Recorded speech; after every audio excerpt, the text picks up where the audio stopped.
Hello guys, welcome to the new video. आज इस video में हम बात करने वाले हैं आईआईटी रोपड़ के एमएससी मैथमेटिक्स डिपार्टमेंट के बारे में। सबसे पहले आप लोगों को ये पता होगा कि आईआईटी रोपड़ में अगर आप लोग एमएससी मैथमेटिक्स करना चाहते हैं तो आपको आईआईटी जैम इंट्रेंस एग्ज़ाम देना होता है, जो कि बहुत ही ईजी एग्ज़ाम होता है। आप लोग अगर आईआईटी जैम इंट्रेंस एग्ज़ाम को अगर क्लियर कर पाते हो तो आप लोग किसी भी आईआईटी से आप लोग अपनी मास्टर्स को परस्यू कर सकते हो, या फिर आप अगर इंटीग्रेटेड पीएचडी करना चाहते हो तो भी आप कर सकते हो। तो अब अगर मैं बात करूं कि कोर्स ड्यूरेशन क्या होता है एमएससी मैथमेटिक्स डिपार्टमेंट का आईआईटी रोपड़ में। ड्यूरेशन जो होता है वो होता है 2 इयर्स का फुल टाइम है, और कोर्स लेवल आपका post graduate degree. Total fees जो आपकी लगती है वो जनरल की होती है अराउंड राउंड 63,000 के अराउंड राउंड। और यूनिवर्सिटी जो है टाइप वो है गवर्नमेंट यूनिवर्सिटी, और ईयर ऑफ एस्टेब्लिशमेंट है वो है 2008। मतलब कि जो आईआईटी ये न्यू आईआईटीज़ में ही काउंट होती है, लेकिन न्यू आईआईटीज़ के कंपैरिजन में ये बहुत ज़्यादा अच्छी है फ़िलहाल, कि इसकी प्लेसमेंट्स वगैरह एंड ऑल द जो इसका कोर्स करिकुलम वगैरह है, जो इसके स्टाफ हैं, एकेडमिक्स की जितनी भी एक्टिविटीज़ हैं इनकी, वो सारी न्यू आईआईटीज़ के कंपैरिजन में बहुत अच्छी हैं। आप लोग इस आईआईटी को कंसिडर कर सकते हो, बहुत अच्छी आईआईटी है। इसके बाद में अगर हम बात करें कि फ़ीस स्ट्रक्चर क्या होती है, तो fees structure around round general की होती है 62,740। और अभी की अगर हम बात करूँ तो 63,000 के अराउंड राउंड इसकी फ़ीस हो गई है। हॉस्टल फ़ीस की अगर बात करूँ तो ईयरली होता है आईएनआर इंडियन रुपीज़ में 47,000। और जो वहीं अगर कोर्स फीस की अगर मैं बात करूँ फॉर एस सी और एस टी स्टूडेंट्स के लिए, तो वो होती है अराउंड राउंड 53,000। और जितना भी जो हॉस्टल फीस जो मेंशन की हुई है ऊपर के 47,000, इसमें हमारा खाना और हॉस्टल्स का सब कुछ इंक्लूड है। इसके बाद में अगर बात करूँ कि जब आप कि आपका एडमिशन्स आपकी रैंक क्या है आईआईटी जैम एग्जाम में कि आपका एडमिशन हो जाए आईआईटी रोपड़ में मैथमेटिक्स के लिए। फॉर जनरल कैटेगरी 2019 में थर्ड कट ऑफ में गई थी 374। और अगर आप 2020 की बात करो तो 351 या फिर 367 तक भी आप कंसिडर कर सकते हो। 2021 में गई थी इसकी 383 मैक्सिमम। लोगों की अगर रैंक अगर 400 के नीचे है तो जनरल कैटेगरी के लिए, तो आप लोग इस आईआईटी को कंसिडर कर सकते हो। फॉर द ईडब्ल्यूएस सेक्शन 2019 में गई थी 374, 2020 में 596 मैक्सिमम, और 2021 में 443। तो ईडब्ल्यूएस के लिए थोड़ी सी रैंक क्या है कि इंक्रीज हुई थी। तो आप लोग ईडब्ल्यूएस वाले भी इस आईआईटी को कंसिडर कर सकते हो, अप टू जिनकी भी मतलब 450 तक की जिनकी रैंक आ रही है आईआईटी जैम एंट्रेंस में, तो वो लोग इस आईआईटी को कंसिडर कर सकते हैं। उसके बाद में अगर बात करूँ मैं कि ओबीसी के कैंडिडेट्स के लिए रैंक कट ऑफ क्या हो सकती है, या फिर कितनी गई है अभी तक मतलब पास्ट में, तो 2019 में 563, 2020 में 635, और 2021 में 654। मतलब कि अगर आप लोगों की अगर 650 के अराउंड अगर रैंक आ रही है ओबीसी कैटेगरी के लिए, तो आप लोग इस आईआईटी को कंसिडर कर सकते हो।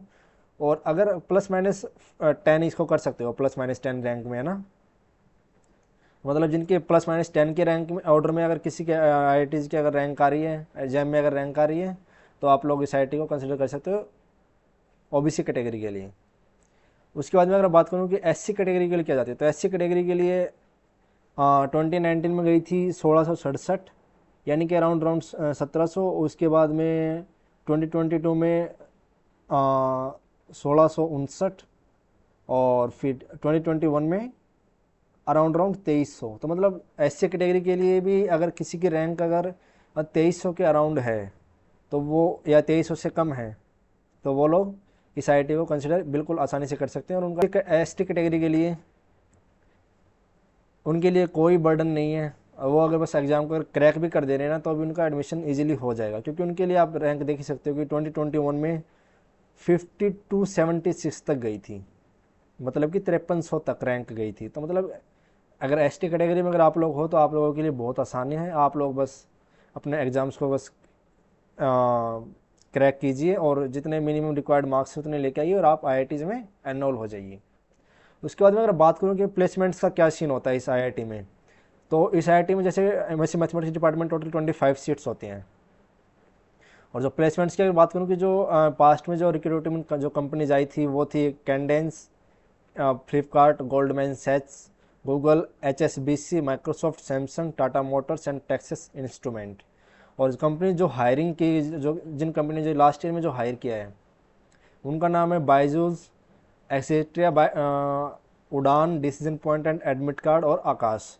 तो बायजूस ने जिस पोजीशन के लिए हायर किया था वो था फैकल्टी मेंबर के लिए, एक्सट्रिया ने हायर किया एनालिस्ट के लिए, और उड़ान ने हायर किया प्रोडक्ट एनालिस्ट के लिए, और डिसीजन पॉइंट ने डाटा इंजीनियर के लिए, एडमिट कार्ड ने process experts for the sales, and Aakash ने असिस्टेंट लेक्चरर की पोस्ट के लिए।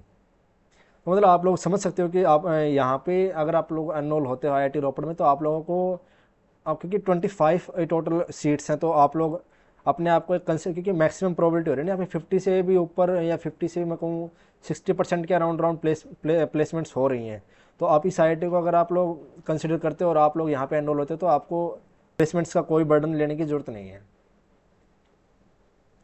वहीं अगर मैं बात करूँ कि कोर्स स्ट्रक्चर की, आप फर्स्ट ईयर में क्या पढ़ोगे, सेकंड ईयर में क्या पढ़ोगे, तो फर्स्ट ईयर की बात करूँ तो फर्स्ट सेमेस्टर में आपको real analysis, linear algebra, computer programming और ODE और अलजेब्रा, और सेकंड सेमेस्टर में कॉम्प्लेक्स एनालिसिस, PDE, और ये stochastic processes, numerical analysis, topology और सेमिनार। तो आप लोग ये इनमें से मैक्सिमम चीज़ें जो आप अपनी अंडर ग्रेजुएट में पढ़ चुके होंगे, तो आपको मतलब ज़्यादा यहाँ पे कुछ टफ दिखेगा नहीं, बस आप एक्स्ट्रा प्रोजेक्ट्स करने होंगे जिससे कि आपको आपकी प्लेसमेंट हो जाए। अगर बात करूँ कि आपकी कोर्स स्ट्रक्चर सेकंड ईयर में क्या होगी, तो सेकंड ईयर में आपकी है functional analysis, mathematical methods, optimisation techniques, elective 1, elective 2 और प्रोजेक्ट। आपकी बात करूँ मैं यहाँ पे सेकंड ईयर में, तो सेकंड ईयर में आपके पास सब्जेक्ट्स के जो नंबर्स होंगे वो कम होंगे, क्योंकि आपकी फाइनल ईयर में आप लोग प्लेसमेंट्स के लिए भी देखते हो। तो ये एक इसमें प्लस पॉइंट है कि आपको फाइनल ईयर में आपकी एकेडमिक्स में इतना बर्डन आपको नहीं देंगे कि आप लोग एकेडमिक्स के पीछे लगे रहो। आप लोगों को फुल टाइम मिलेगी कि आप लोग अपनी प्लेसमेंट्स के लिए भी प्रिपरेशन करो और आप लोग वहाँ से प्लेस्ड हो जाओ किसी अच्छी कंपनी में। So thank you all and subscribe to this channel, and if you have any query then you can follow me on Instagram. This is my Instagram ID @akshay_solanki_3। तो आप लोगों की अगर कोई भी क्वेरी हो रही तो आप लोग मुझे मेरे इंस्टाग्राम पे फॉलो करके मुझे वहाँ पे अपनी क्वेरी पूछ सकते हो। And thank you and wish you all the best.